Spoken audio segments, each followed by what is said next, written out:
Real Country 1430 AM and 107.3 FM WRDN. Brian Winnekins from the NAFB convention in Kansas City.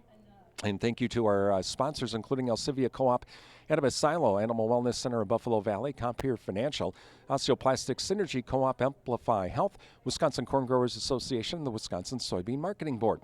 I'm with Jack Cornell. He's with the United Soybean Board, and he's the Director of Sustainable Supply. And we're going to talk a little bit about Farmers for Soil Health and some of the things they've been doing, and some of the things that they could do to maybe help your farm too. And Jack, thanks for joining us. First, for those not familiar, tell us about Farmers for Soil Health.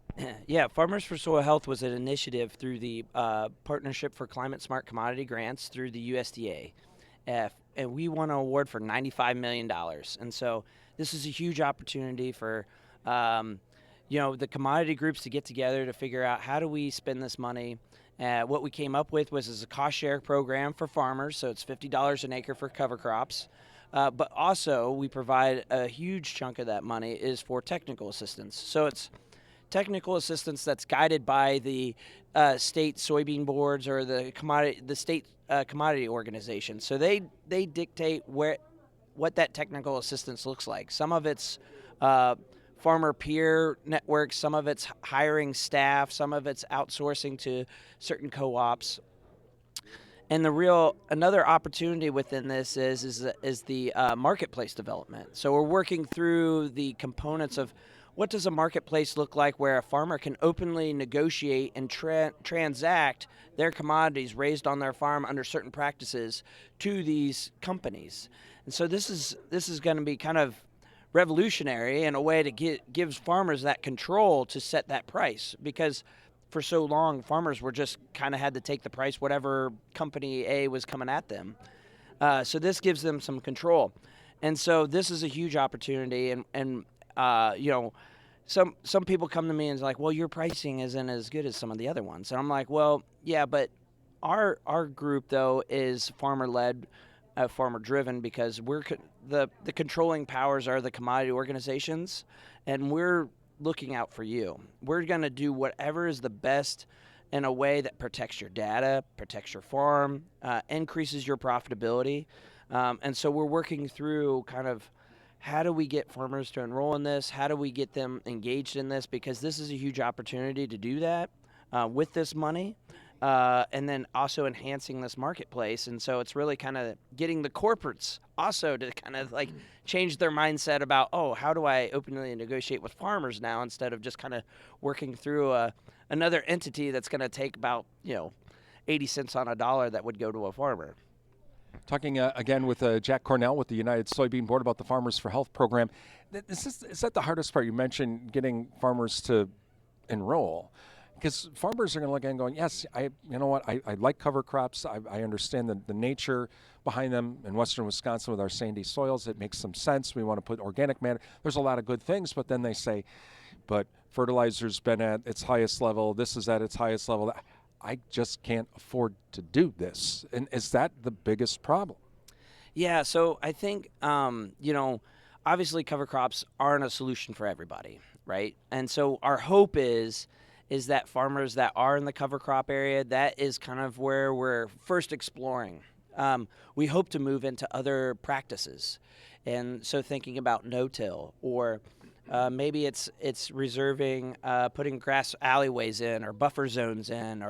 So we've built this marketplace to be kind of, we can keep adding on different practices. What we're trying to find is what people will pay for, right?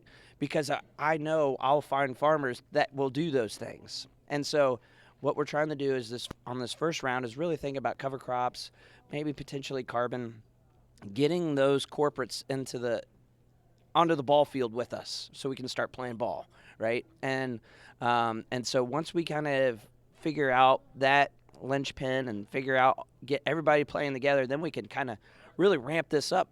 And really take it beyond just cover crops, right? I don't want to just do a cover crop program. I want to do whatever is going to help farmers profitable, doing all different kinds of practices. Because I truly believe that as you enhance farmers' profitability, they're going to take on more sustainability activities, investing more in their equipment that's going to be more precise. They're going to, bring on, figuring out how they can manage their land to kind of continue to enhance that profitability while also doing the sustainability, because farmers have that generational approach to farming, right? They're always thinking about, how do I make it better for the next generation?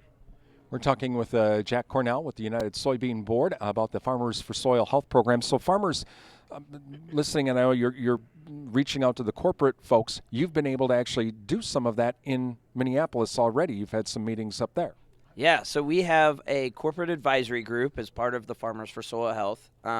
We also are leveraging these certain meetings where we're meeting up with these corporate types that are kind of talking about sustainability, and then like being in their face and being like, hey, guess what, we have a program that would be great for you, and making sure that we're not only hitting up farmers and trying to get them to understand the program, but then also making sure the corporations are also part of this process.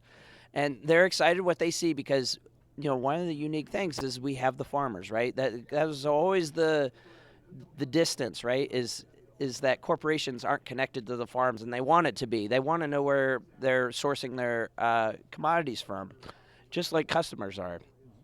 And so it's important that we kind of continue to engage with them. We had a meeting up in Minneapolis, a Reuters event. We also have another event coming up. It's the Sustainable Ag Summit. That's in Minneapolis as well, where we're hoping to engage with a lot of corporates as well.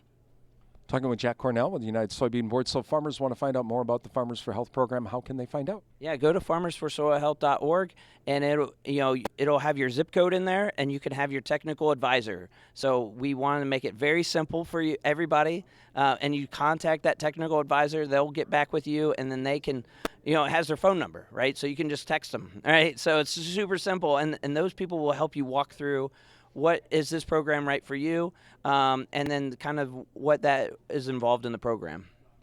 Jack Cornell with the United Soybean Board, and again, the Farmers for Soil Health. Visit that website and find out more, farmers, on that program. You're listening